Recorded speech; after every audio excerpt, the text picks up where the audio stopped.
Olá, meus queridos, e aí? Chegamos ao nosso sexto dia do nosso desafio, Romanos 6, segundona. E aí, como que você tá? Como que foi o final de semana? Me conte, que eu quero saber tudo. Então, vamos lá, gente.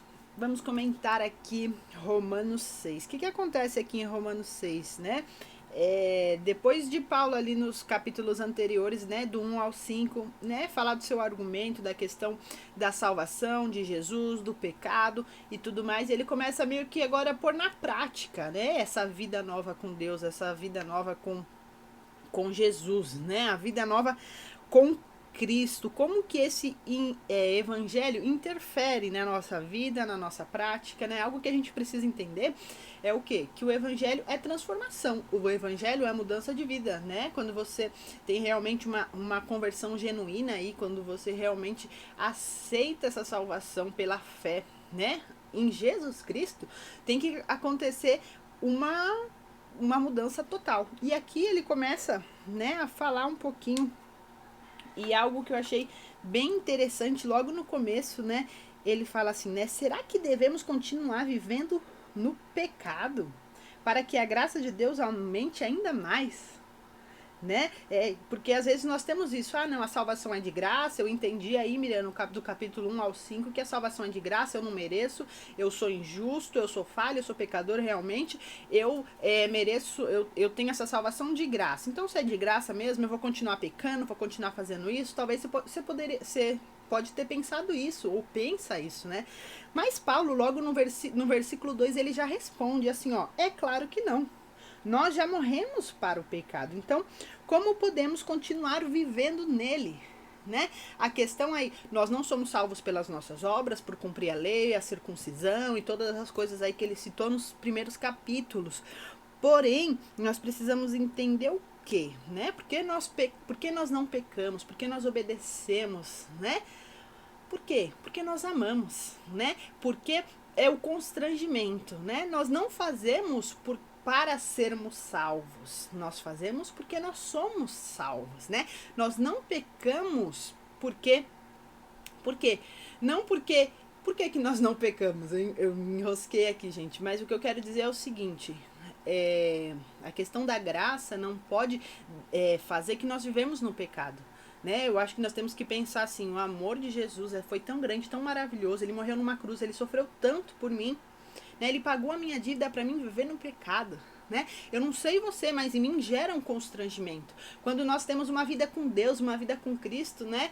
Não sei como que é, mas a questão do pecado, né? A gente se constrange no pecado, a gente sofre, a gente fica, né? Putz, às vezes nem pecar direito a gente consegue. Por quê? Porque nós temos uma relação com Deus, nós temos uma relação com o Espírito Santo. Quando nós temos uma vida diária com Deus, até o pecar às vezes fica difícil. Mas ele acontece, porque nós somos falhos, né? E essa questão aqui de nós estamos mortos para o pecado, né?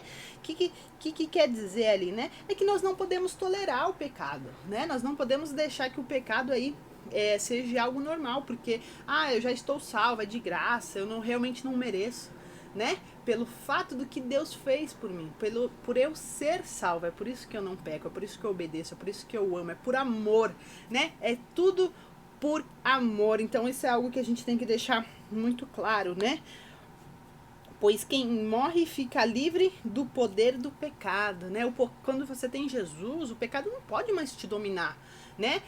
Acontece uma falha ou outra, você peca ali, mas você não pode viver no pecado, né? Viver uma situação no pecado. Por quê? Você já morreu, né? E aí no 11 fala assim, ó, assim também não devemos assim também vocês devem se considerar mortos para o pecado, mas por estarem unidos com Cristo, devem ser considerados vivos para Jesus. Nós somos mortos para o pecado e vivos para Deus, porque nós estamos unidos em Cristo Jesus. Então, isso é algo muito interessante. Ele repete aqui de novo no 14: o pecado não pode dominar vocês, pois vocês não são mais controlados pela lei, mas pela graça. É pelo amor que eu não peco, é pelo amor que eu obedeço, né? Não para mim ter salvação, mas para mim viver uma vida que agrada ao meu Deus, que agrada ao meu Senhor. Então, isso é algo muito interessante. Aí no 15 ele começa a falar da questão aí né, de ser escravo de Deus, né? Nós somos escravos de Deus. E aí ele começa falando de novo da questão de se realmente a gente pode ficar pecando por causa da graça, né? E algo que ele fala muito, né, no 16, a parte 2 ali, a parte B. Assim sendo vocês podem obedecer ao pecado que produz. Ele tá falando aqui, né? O que o pecado produz? Ele produz morte, né? Ele até termina aqui, o último versículo esse é um clássico aqui do capítulo 6.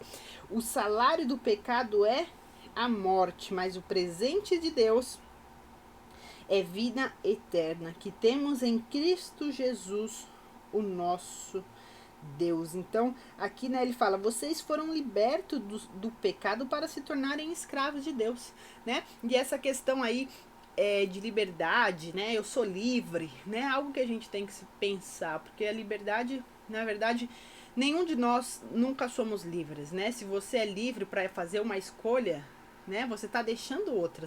Você vai ser livre, mas você vai tomar alguma atitude, você vai escolher escolher alguma escolha, olha que ótimo, né? Mas você vai tomar ali, não tem como nós sermos livres de tudo, né? E se é para ser escravo de alguma coisa, que sejamos escravos de Deus, que sejamos escravos de Jesus, daquele que nos ama, daquele que entregou o seu filho por nós, né? Então ele deixa isso aqui. Ele fala dessa questão aí, né, de sermos escravos de Deus. De quem você está sendo escravo, né? A pergunta a gente pode fazer aí.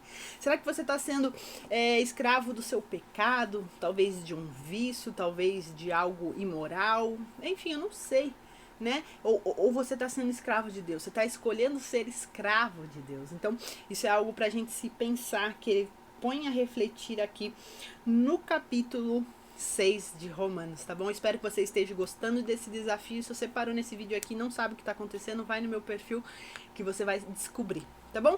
Um beijo no seu coração e até amanhã. Tchau!